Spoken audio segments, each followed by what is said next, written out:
आप लोग law of attraction की बहुत सारी टेक्निक्स जानते हैं और बहुत सारी टेक्निक्स करते भी हैं। कुछ लोग तो एक एक विश के लिए कई सारी टेक्निक्स कर देते हैं, कुछ लोग कई सारे विश के लिए अलग अलग मल्टीपल टेक्निक्स करते हैं। तो क्या एक साथ एक टेक्निक करना चाहिए या फिर एक साथ मल्टीपल टेक्निक्स करना चाहिए? ठीक है, ये सोच के हम कई बार कंफ्यूज रहते हैं, हमको पता ही नहीं चल पाता है कि वाकई में हमें करना क्या चाहिए। कोई भी विश है हमारी, वो हमारी कब फुलफिल होती है, उसके लिए हमें सही तरीके से गाइड नहीं मिल पा रहा है। तो क्या करें, आज इसी बारे में बात करेंगे। दोस्त, वीडियो शुरू करने से पहले बता दें, अगर आपको मुझसे या फिर मेरी टीम के साथ पर्सनल कोई भी सॉल्यूशन चाहिए अपनी लाइफ से रिलेटेड, बस आप नीचे दिए हुए नंबर पर व्हाट्सएप करके अपना अपॉइंटमेंट बुक करें और आप मुझसे या फिर मेरी टीम के साथ सॉल्यूशंस ले पाएंगे। लेकिन ये एक चार्जेबल सर्विस रहने वाली है, इसका आपको चार्ज पे करना पड़ेगा, राइट। अब कुछ चीजों को थोड़ा सा प्रैक्टिकल तरीके से समझने की कोशिश करते हैं, ठीक है। पहली चीज ये है कि आप लॉ ऑफ अट्रैक्शन की मैनिफेस्टेशन टेक्निक्स करते हैं, कोई भी टेक्निक्स करते हैं, ठीक है। आपकी कोई भी एक विश है, उस एक विश के लिए आप मल्टीपल टेक्निक कर रहे हैं। मतलब सुबह आप विजुअलाइजेशन कर ले रहे हैं, दोपहर में आप स्क्रिप्टिंग कर रहे हैं, रात में फिर आप विजुअलाइजेशन भी कर लेते हैं, स्क्रिप्टिंग भी कर लेते हैं, 17 सेकंड मेथड भी कर लेते हैं, 369 मेथड्स भी कर लेते हैं। तो ये सारी टेक्निक सिर्फ एक विश के लिए करते हैं आप, राइट। और आपको लगता है कि कोई भी चीजें अगर आप बार बार करते हैं, लगातार करते हैं और एक ही चीज के लिए बार बार कई सारी टेक्निक्स कर रहे हैं, तो आपकी वो विश बहुत जल्दी कंप्लीट हो जाएगी, बहुत जल्दी पूरी हो जाएगी। कुछ चीजों को समझने की कोशिश करिए, प्रैक्टिकल एक एग्जांपल के साथ समझाने की कोशिश करता हूँ। मान लीजिए कि आपको फीवर है, आपको बुखार है, आप डॉक्टर के पास जाते हैं, ठीक है ना। और डॉक्टर क्या करते हैं उस टाइम पर, 2 टैबलेट या फिर 1 टैबलेट देता है खाने के लिए, 3 टैबलेट दे देता है, उसके बाद आप उस टैबलेट को खाते हैं, ठीक हो जाते हैं। लेकिन उसके पहले आप क्या करते हैं, आपने अपने बुखार के लिए कई सारी टैबलेट्स खा ली और उसके बाद कई बार ऐसा होता है कि आपकी बुखार बिगड़ जाती है, आपको टाइफाइड हो जाता है, फिर आपको कोई और दिक्कतें बढ़ जाती हैं, ठीक है ना, आपको रिएक्शंस होने लगते हैं। उस कंडीशन में फिर आप डॉक्टर के पास अब दूसरे बीमारी का इलाज करवाने जा रहे हैं।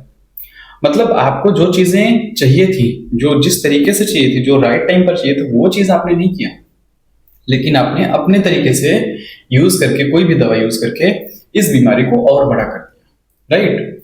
अब बहुत से लोगों को तो ये समझ में आ गया होगा, लेकिन बहुत से लोगों को समझ में नहीं आया होगा। थोड़ा सा मैं इसे और क्लियर करता हूँ।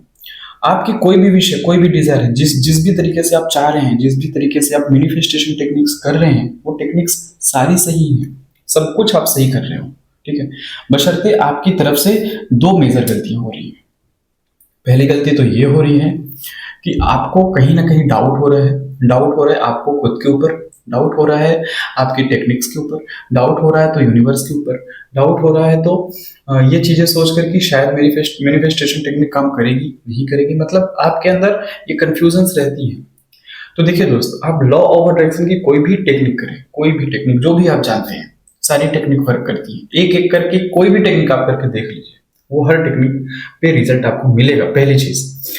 और दूसरी चीज ये है कि आप किसी भी टेक्निक को सिर्फ एक ही टेक्निक करें, लेकिन उसे पूरे फेथ के साथ करें, पूरे ईमानदारी के साथ करें, पूरे ट्रस्ट के साथ करें, खुद के ऊपर ट्रस्ट रखें, यूनिवर्स के ऊपर ट्रस्ट रखें, ठीक है। यूनिवर्स नाम की कोई चीज होती है, आपने नोटिस किया होगा कि एक ऐसी एनर्जी होती है जिसे आज तक न तो साइंस ने प्रूफ किया है कि होती है नहीं होती है, लेकिन वो जानता है कुछ न कुछ है, ठीक है। और हमको तो सबको पता ही है, भगवान यूनिवर्स नाम की कोई चीज होती है। तो आपको यूनिवर्स के ऊपर भी भरोसा रखना है, आपको खुद के ऊपर भी भरोसा रखना है, आपको टेक्निक्स के ऊपर भी भरोसा रखना है, बशर्ते एक विश के लिए, जो भी आपकी इच्छा है, जो भी आपका डिजायर है, बस एक विश के लिए सिर्फ एक टेक्निक है। अब मल्टीपल टेक्निक्स करेंगे तो खिचड़ी बन जाती है, खिचड़ी बन जाती है, आप लेट गो नहीं कर पाते हैं। यूनिवर्स को खुद समझ नहीं आ रहा है भाई सामने वाला मांगना क्या चाह रहा है, सामने वाला कहना क्या चाह रहा है। ये कोई एक चीज मांगे तो मैं दूं, इसने मल्टीपल चीजें मांगी है, मल्टीपल तरीके से मांगी है ना। तो यूनिवर्स को कंफ्यूज नहीं करिए, आप खुद भी कंफ्यूज मत होइए। जितना ज्यादा कंफ्यूज रहेंगे उतनी ज्यादा दिक्कतें होंगी। दिक्कतें मतलब आपकी जो भी मैनिफेस्टेशन टेक्निक है वो तो सही है, लेकिन कई सारी करने के बाद वो टेक्निक उतना ज्यादा असर नहीं करती, राइट, या फिर बिल्कुल भी असर नहीं करती। तो मैनिफेस्टेशन टेक्निक्स को यूज करना है, एक टेक्निक करिए, दिल के साथ करिए, राइट। और वो फेथ, वो भरोसा होना चाहिए आपको यूनिवर्स के ऊपर। ठीक है, जिससे आपके टेक्निक्स इजी तरीके से काम कर सकें, राइट। उम्मीद करता हूँ दोस्त, जो मैंने आपको समझाया है वो बिल्कुल आपको समझ में आ चुका होगा और नई जानकारी आपको जरूर मिलेगी। वीडियो पसंद आए तो लाइक करें, चैनल पे पहली बार आए हैं तो सब्सक्राइब करें और वीडियो अपने दोस्तों के साथ शेयर जरूर करें। थैंक यू दोस्तों।